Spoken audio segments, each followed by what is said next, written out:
ঠিক আছে, আমরা শুরু করি। হ্যাঁ, মোটামুটি যারা জয়েন দিচ্ছে আছে। সদর ভাই, আমাকে শোনা যাচ্ছে তো ক্লিয়ার? হ্যাঁ। হুম, শোনা যাচ্ছে। ওকে। হ্যাঁ, শোনা যাচ্ছে। ঠিক আছে। আচ্ছা, আসুন আমরা গত ক্লাসে আহ দেখাইছিলাম যে ইনকাম ট্যাক্সে আমাদের কোথায় মানে কিভাবে কোশ্চেন আসবে সেটা সম্পর্কে আমরা আপনাকে বলছিলাম। তো আজকে আমরা দেখাবো আয়কর আইন 2023-এর একজন ব্যক্তি শ্রেণীর করদাতার কিভাবে আপনি কর নির্ধারণ করবেন। হ্যাঁ, যেটা আপনার পরীক্ষায় আসবে। পরীক্ষার সময় হয়তো আপনার অনেকগুলা হেড থেকে, যেমন ইনকাম ট্যাক্স আমি কালকে পড়াইছিলাম, ব্যক্তি শ্রেণীর করদাতার ক্ষেত্রে আপনার এই যে 7টা হেড আছে, তাই না?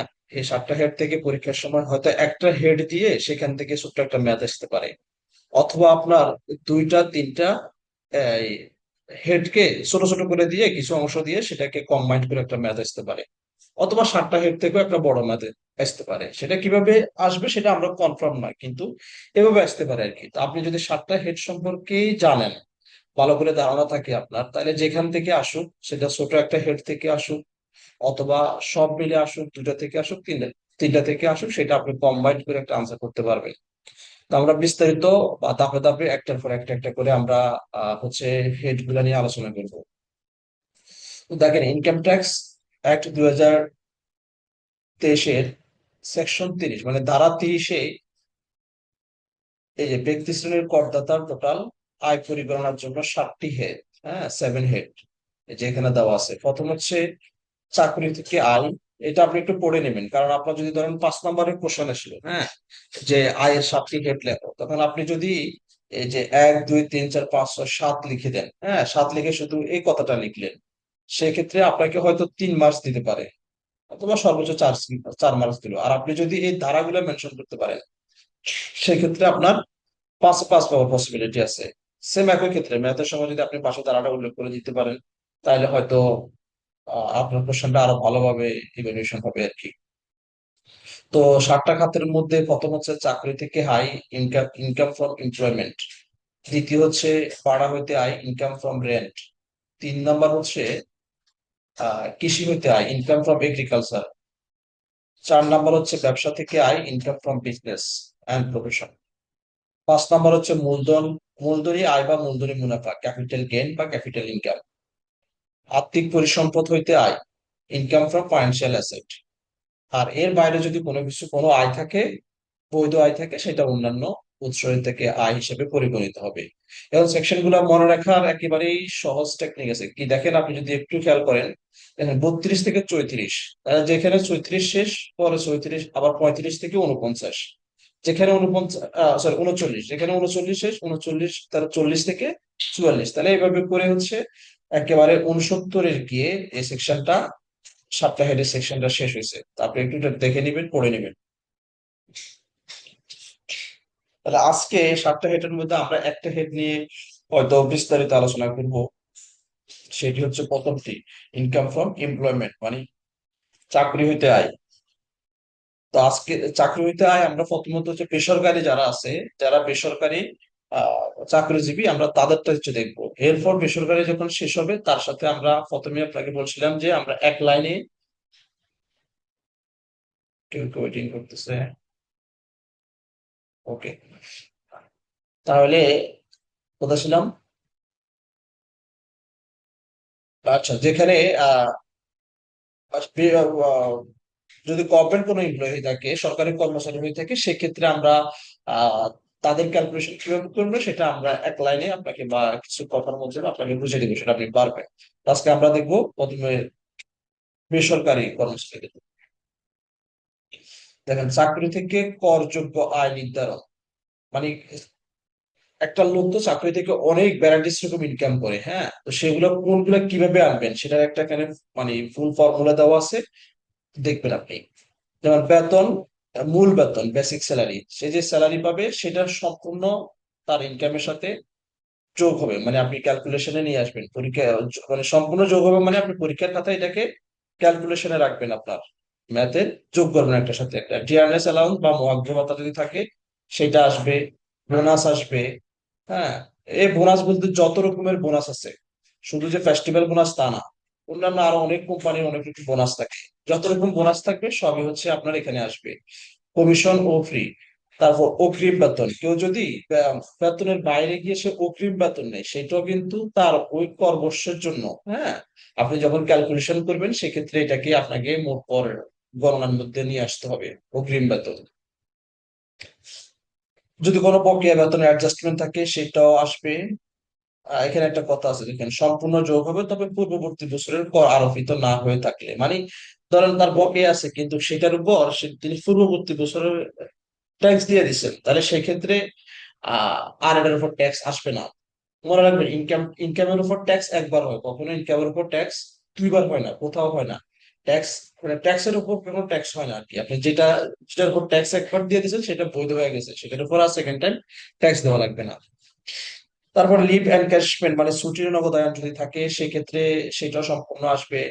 তারপর পেনশন, হ্যাঁ, অনুমোদিত পেনশন, কেউ যদি পেনশন পেয়ে থাকে, মানে কোম্পানি বিশেষ করে রিটায়ারমেন্টের ক্ষেত্রে অনেক কোম্পানি পেনশন দিয়ে থাকে, সেক্ষেত্রে এই পেনশন অথবা গ্র্যাচুইটি, যে দুইটা একসাথে আমি বলি।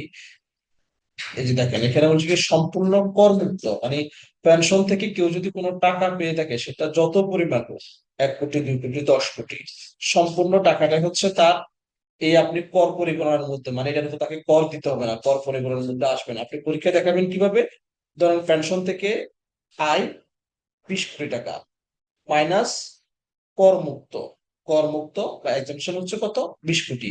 20 কোটি মাইনাস করে দিয়ে তাহলে মোট করের মধ্যে কত আসলো, মানে পরিগণনার মধ্যে ব্যালেন্সটা আসবে শূন্য, মানে এটার কোনো ট্যাক্স আসবে না। তারপর আসলে অনুমোদিত, অনুমোদিত গ্র্যাচুইটি, গ্র্যাচুইটি থেকে যদি আসে সেক্ষেত্রে 2 কোটি, 2 কোটি, 2 কোটি, মানে 2.5 কোটি, 2.5 মানে 2.5 কোটি পর্যন্ত আহ আপনার করমুক্ত থাকবে। 2.5 কোটি টাকার উপর যদি হয় সেক্ষেত্রে সেটা এই মোট ইনকামের মধ্যে যুক্ত হবে। উদাহরণস্বরূপ ধরেন তিনি 2,60,00,000 টাকা পাইছেন, হ্যাঁ, তাহলে আপনি 2,60,00,000 টাকা লিখবেন, লিখে এটার থেকে কর মুক্ত বিয়োগ দিবেন 2,50,00,000, 2,50,00,000, তাহলে আর যে 10,00,000 টাকা বেশি পাইছেন সেটা তার কর পরিগণনায় আসবে, মানে সেটা তার মোট ইনকামের সাথে যোগ হবে। অ্যানুইটি থাকলে সেটা যোগ হবে, বেতনের পরিবর্তে প্রাপ্ত অন্য কোনো সুযোগ সুবিধা যদি পায় সেটা আসবে, এখানে সে তাই বলা হয়েছে। তারপর কোম্পানি থেকে যদি সন্তানের শিক্ষা বাবদ কোনো তিনি অ্যালাউন্স পাই থাকেন সেটা আসবে, এগুলো মাল্টিন্যাশনাল কোম্পানি গুলোতে দিয়ে থাকে আর কি। তারপর স্বীকৃত ভবিষ্যৎ প্রভিডেন্ট ফান্ডে নিয়োগ প্রত্যাহার, এটা একটু ভালো করে বুঝো।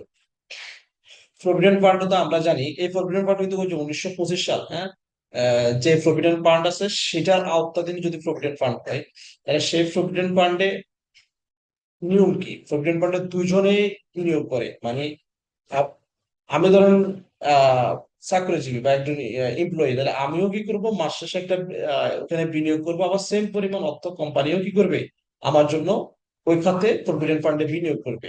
তাহলে আপনি যখন মোট আয় পরিগণনা করবেন সেই ক্ষেত্রে শুধুমাত্র নিয়োগকর্তা, নিয়োগকর্তা মানে হচ্ছে যে কোম্পানি থেকে যে টাকাটা আপনাকে দেওয়া হবে, হ্যাঁ, সেটাকে আপনি ধরো মাসিক 5,000 করে দিল, তাহলে আপনাকে 1 বছরে কত, 5 × 12 = 60, 60,000 টাকা আপনাকে নিয়ে যেতে হবে। তাহলে সেক্ষেত্রে আপনি যে দিচ্ছেন আরো 60,000 টাকা, হ্যাঁ, সেই 60,000 টাকা কিন্তু আসবে না। সেই 60,000 টাকা কোথায় আসবে, আপনি সেটা আমরা পরে দেখাবো। আপনি যখন ইনভেস্টমেন্ট রিবেট নেবেন সেক্ষেত্রে দুইটাই আসবে।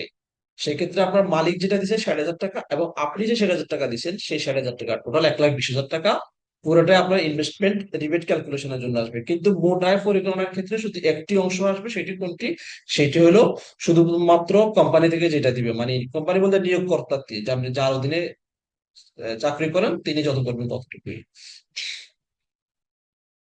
কর্মচারী জীবন বীমা প্রিমিয়াম এর নিয়োগকর্তার দাম এটাও এর মতোই, যে সেক্ষেত্রে তিনি যদি আহ, আপনার জন্য ইয়ে করে থাকেন, কোথাও জমা রাখেন, সেটা সম্পূর্ণ যোগ হবে, মানে কর পরিগণনায় আসবে। তারপর আপ্যায়ন ভাতা, এন্টারটেনমেন্ট অ্যালাউন্স হিসেবে যদি আপনি কোম্পানি থেকে কোনো ভাতা পেয়ে থাকেন সেটাও আপনার যোগ হবে। চিকিৎসা ভাতা, মেডিকেল অ্যালাউন্স, এটা দেখেন এখানে একটা কথা আছে, যদি প্রশ্ন একটু ক্রিটিক্যাল করতে চাই আর কি কখনো, তাহলে হয়তো এই ছোটখাটো জিনিসগুলো অ্যাড করে দিবে। আর যদি নর্মাল প্রসিডিউরে কোশ্চেন হয় তাহলে কোনো সমস্যা নাই। চিকিৎসা ভাতা আপনার সম্পূর্ণ যোগ হবে, ধরেন আগে এটা মনে রাখবেন, সম্পূর্ণ যোগ হবে। তবে আপনি যদি মানে যে এমপ্লয়িটা সে হৃদরোগে আক্রান্ত, কিডনিতে প্রবলেম, চোখে প্রবলেম, লিভারে, মস্তিষ্ক, মানে এভাবে যদি কয়েকটা যে মেজর যে ম্যাসিভ যে প্রবলেম গুলো আছে হিউম্যান বডিতে, সেগুলোতে যদি কোনো সমস্যা হয়ে থাকে সেক্ষেত্রে সেটা তিনি কোম্পানি থেকে যদি কোনো অ্যালাউন্স এরকম পেয়ে থাকেন চিকিৎসা বাবদ সেটা যোগ হবে না। বাট এমনি নর্মাল যদি কোনো মানুষ স্বাভাবিক ন্যাচারাল পার্সন যদি হয়ে থাকে সেক্ষেত্রে সেটা যোগ হবে। তারপর ট্রাভেলিং অ্যালাউন্সে হচ্ছে ধরুন আপনি কোম্পানি থেকে ট্রাভেল করতে গেলেন ঢাকা থেকে চট্টগ্রাম, আপনি সেক্ষেত্রে কোম্পানি আপনাকে 20,000 টাকা দিয়ে দিল, এটা এককালীন দিয়ে দিল। এই 20,000 টাকা থেকে আপনি ধরেন 18,000 টাকা খরচ করলেন, হ্যাঁ, তাহলে ওই 18,000 টাকা করমুক্ত। আর 2,000 টাকা যে আপনি সেভ করলেন, হ্যাঁ, ওই 2,000 টাকা হচ্ছে করযুক্ত, মানে করের মধ্যে আসবে, মোট আয় পরিগণনার মধ্যে আসবে। এখন আসলে এটা লেখার জন্য লেখে আর কি। হ্যাঁ, এখন কেউ কি বলবে যে আমি 1,00,000 টাকা নিছি কোম্পানি থেকে, ধরেন আমি 80,000 টাকা খরচ করলাম আর 20,000 টাকা আপনার ট্যাক্স দিই, এটা মানে বা ইন রিয়েলিটিতে নাই আর কি। তো আইন তো কত কথায় লেখে আর কি। তো ম্যাথ যদি দেয় সেক্ষেত্রে আপনাকে তো আর রিয়েলিটি চিন্তা করা লাগবে না, সেক্ষেত্রে আপনাকে এটাই করতে হবে আর কি। ধরেন মিস্টার XYZ তিনি নেপাল গেলেন কোম্পানির কাজে, সেখান থেকে এসে তিনি 20,000 টাকা সেভ করলেন, তাহলে 20,000 টাকা হচ্ছে আপনার কর পরিগণনার মধ্যে আসবে। আর এছাড়া কোনো বিশেষ ভাতা, হ্যাঁ, যদি পেয়ে থাকেন সেটা আসবে, বাড়ি ভাড়া বাবদ যদি মানে কোম্পানি থেকে পাই থাকে সেটাও আসবে।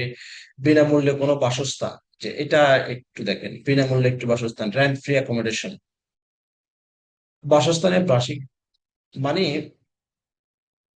ধরেন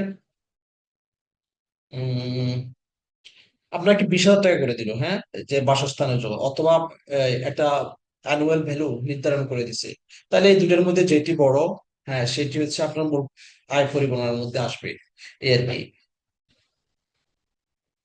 এই যে সেটা ফর লাইনে লেখা আছে, আমি যে কথা অলরেডি বলে ফেলছি। এই যে স্বল্প বাড়ায় বাসস্থান, বার্ষিক বাড়তি বিনিময় কর্মচারীর প্রদত্ত ভাড়ার মধ্যে পার্থক্য, অর্থাৎ ধরেন আপনি 20,000 করে পাইলেন কিন্তু এটার অ্যানুয়াল বেশি, এটা হলো বড়, তাহলে সেই পার্থক্যটা হচ্ছে এখানে আসবে। তারপর কোনো কনভেন্স অ্যালাউন্স পাইলে সেটা সম্পূর্ণ যোগ হবে গাড়ির ক্ষেত্রে। হ্যাঁ, এটা একটা ইম্পর্টেন্ট, এটা একটু দেখবেন, একটু যদি প্রশ্নটা জটিল করে তাহলে এরকম দিতে পারে আর কি। ধরেন তিনি হচ্ছে অ্যাকাউন্টস ফাইন্যান্স ম্যানেজার, হ্যাঁ, মিস্টার রফিক। এখন মিস্টার রফিককে কোম্পানি ধরেন 2,000 সিসির একটা গাড়ি দিছে যাতায়াতের জন্য, সম্পূর্ণ তার ব্যক্তি যাতায়াতের জন্য 2,000 সিসির গাড়ি দিছে। তাহলে এটার হিসাবটা কি করবেন? ওখানে প্রশ্নে কিন্তু আপনার মানে টাকা লিখে থাকবে না, যে রফিককে যে গাড়িটা দেওয়া হয়েছে ওইটার মাসিক, হ্যাঁ, হচ্ছে মান্থলি 20,000 টাকা খরচ, তা লেখা থাকবে না, শুধু এরকম লেখা থাকবে মিস্টার রফিক সাহেবকে 2,000 সিসির একটা গাড়ি দেওয়া হলো, বা 1,500 সিসি দেওয়া হলো, 3,000 সিসি দেওয়া হলো, মানে যেভাবে থাকুক আর কি। তো সেক্ষেত্রে আপনার এটা একটু পড়ে নেবেন বা মুখস্থ করে নেবেন, যদি সেই সিসির পরিমাণটা 1,500 সিসি পর্যন্ত হয়, হ্যাঁ, 1,500 সিসি পর্যন্ত হয়, তাহলে মাসিক মানে মান্থলি 15,000 করে যোগ হবে। আর শেষ সিসির পরিমাণ যদি 15,000, 1,501 থেকে 2,000 পর্যন্ত হয় মোট কথা, তাহলে সেক্ষেত্রে 20,000 করে যোগ হবে। যদি এটা 25,000, 2,500 সিসি পর্যন্ত থাকে সেক্ষেত্রে 30,000। আর 2,500 সিসির উপর চলে গেলে মাসিক 50,000 টাকা যোগ হবে। আর একটু ক্লিয়ার করে দিই আপনাকে, ধরুন কি বললাম, তাকে 2,000 সিসির একটা গাড়ি দেওয়া হবে, তাহলে এই কথাটা লিখলো, তখন আপনি কি করবেন, ম্যাথটা যখন করবেন তখন দেখলেন যে পুরো ম্যাথটা 1 বছরের জন্য, ওখানে যদি সময় দেওয়া থাকে সময় তো থাকলো, আর যদি না দেওয়া থাকে বেসিক্যালি 1 বছরের জন্য আপনি ম্যাথটা করবেন। তাহলে 1 বছর যখন করবেন তাহলে 20,000 গুণ কত, 12, ক্যালকুলেশন করে যা হবে সেটা হবে তার মোট আয় পরিকল্পনার মধ্যে আসবে। একটু চেক করি কেউ কেউ ওয়েটিং রুম আছে।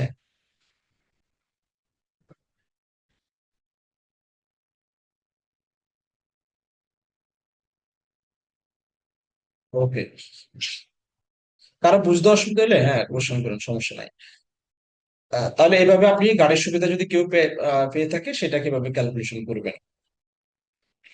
অফিসে বিনামূল্যে চা কফি হালকা নাস্তা, যদি আপনাকে এই ধরনের কিছু নিয়ে যায় সেটা যোগ হবে না।